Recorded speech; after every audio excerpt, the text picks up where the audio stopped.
In the 80s and the 90s, Hey Dad was one of the most popular shows on television. What the public didn't know then was that the star of the show, Robert Hughes, was abusing children, including the girl who played his daughter on the show, Sarah Monahan. Years later, Robert was convicted and jailed, and Sarah has written a book about her life, including the experiences she had as a child actor and her fight for justice as an adult. Sarah, hello. Hi. Everyone believes that they have a book in them, and I'm sure when you were a young actress you thought, oh, I'd like to write a book, but this is not the kind of book you really want to write. Well, and it never occurred to me to write a book until someone said, why don't you write a book about it? And I was like, oh, well, I guess that's good therapy. And then also for everyone else who's been through it, because I wish before I went through, I'd read someone else's experience of what it would actually be like to go through all of this very publicly. And so I wrote the book, and it was very good. Now, along the way, many times you said, hey, this man's behaving inappropriately. Right. Other people, your co-stars, said the same thing. Mm-hmm. How was this information met at the time? Well, I guess since we were the highest rating show in the country, it was very much buried because they did not want. And back then, nobody talked about it. It was just like, old men were just dirty old men, and you were expected to deal with it, and especially in the industry, because everybody knows that in the industry there's the casting couches, all that kind of stuff. And so it was just buried. And anytime someone tried to bring it up, like Simon went to the producer and said, this is what happened. And he said, that's great. I'll handle it. Now go away and be quiet and don't ever speak about it again. Wow. And then, Ben went to the producer and he said, that's great. Be quiet. Don't ever talk about it again or I'll ruin your career. Yeah. And so it was constantly harsh. And the crew were great. Like, the crew were always trying to help. And they, it's the crew. So they didn't really have any pull. But they tried so hard to, step in between us and always keep us separate. Awful that all this was known on such a big scale. And when you say the casting couch, you were 8 years of age. I didn't have to do the casting couch. I know, but when you say, that's the whole, and it does, because I love that show. You used to watch that show, and I think it was the last sort of sitcom that we've done that had any success. Right. And there was a nice chemistry. So when you first came out with it, there was a lot of people at the time that would have said, oh, she's just making They didn't that want to up or believe wants it. the attention. Well, and people accuse me of trying to ruin their memories of their favorite TV show, and I'm like, I'm sorry, I ruined your memories of the show. And then it was very weird when I first came out, and a lot of people just thought because I'd gone to America and I hadn't tried to act in America, I just went over there because I got married to an American, and I was just living the normal life I'd always wanted to live. And then someone came to me and said, we know that this has happened and we'd like you to speak out. And at the same time I was teaching acting classes over there, and there was stuff over there, and I'm like, this is not right, this is not how it should be. And so I decided to speak up, and then it was just bombarded with people saying, oh, well, you're making it up because you want to get back on TV. And I'm like, I live in Texas. There's not really a whole lot of TV going on here. During all this, as you're a young girl, I know you were the breadwinner of the family, and where was your mum? She actually came out in court and said that she knew what had happened, and then her response was always just don't go near him. And that was it. So. Could it happen today? You were a trailblazer in getting people to talk about this, Sarah. Hats off to you, because you, I think, have changed how people speak about this stuff.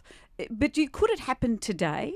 I think it could still happen. And then I'm involved in a charity in the States, A Minor Consideration, who are all former and current child actors, and they're actually trying to change laws to make it a safer place for kids. And you see over there, which is supposed to be, they have better laws in California, and they're constantly finding casting directors or people on set, or even the teachers on set are constantly being arrested because they found out that they're pedophiles. So, parents need to be there and constantly, even if they have an on-set chaperone, the parent is the one who should care, and they should be there watching and making sure it happens. And I'm sure it's pedophiles are sneaky. Well, like Robert, it was so blatant that people thought that they were misseeing something. He would come up and just touch you, and people would be like, I can't possibly have seen that.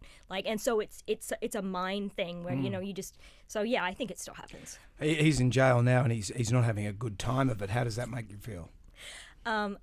No comment. Do you feel betrayed by your mum, the industry, all the grown-ups that were there to protect you? How do you come to terms with that as a grown-up yourself? I kind of reconcile it by being it was back in the day, and that now I can try and do something to change it.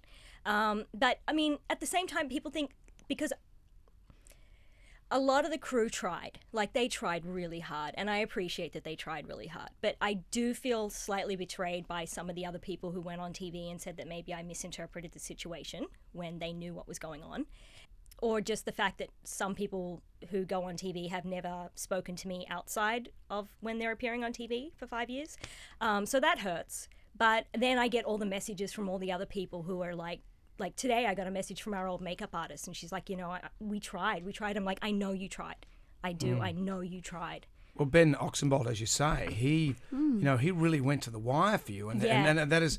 Ben was amazing. But his career is, he's been sort of held back from certain roles. Do you think because of that? Of course. Well, and when we came together and we did the first Women's Day thing, and all of us were there, we never actually asked Ben to be there because he was with Robert's wife, and so we just expected, in a management situation. Yeah, and so we were all together, and we're like, we wish Ben was here, but we get that he's not. And then we didn't even know he was going on ACA.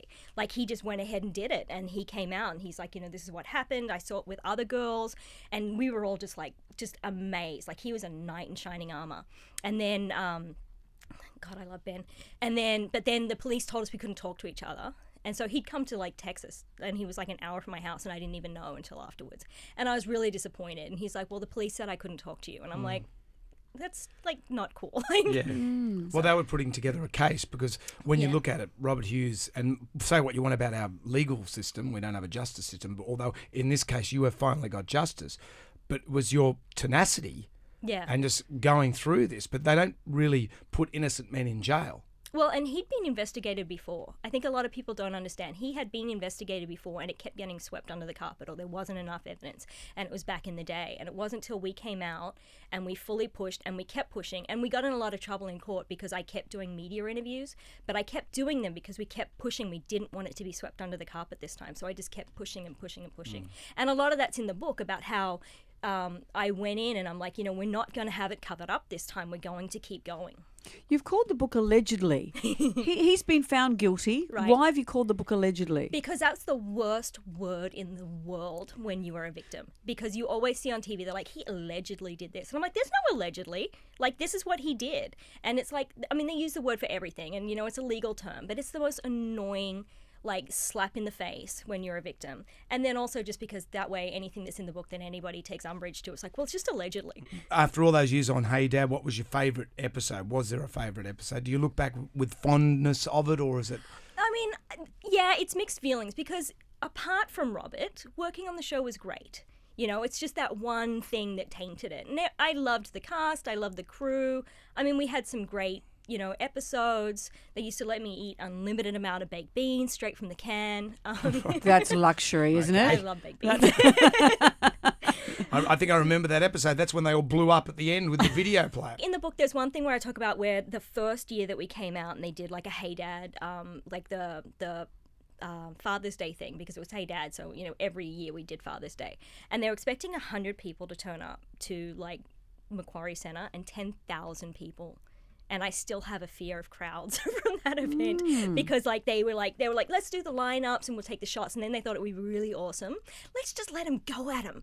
And I'm 9 years old, and it's just people coming at you, and I was like, oh my God. Look, in many ways, I think you've changed how children are treated on television sets. I think hope so. You've done an incredible job. Your book is called Allegedly. So great to talk to you, Sarah. too. Congratulations on all that you've done and all that you're changing. This has been a great interview. See, and there's no allegedly. No This allegedly. has been a great interview. No allegedly. Thank you.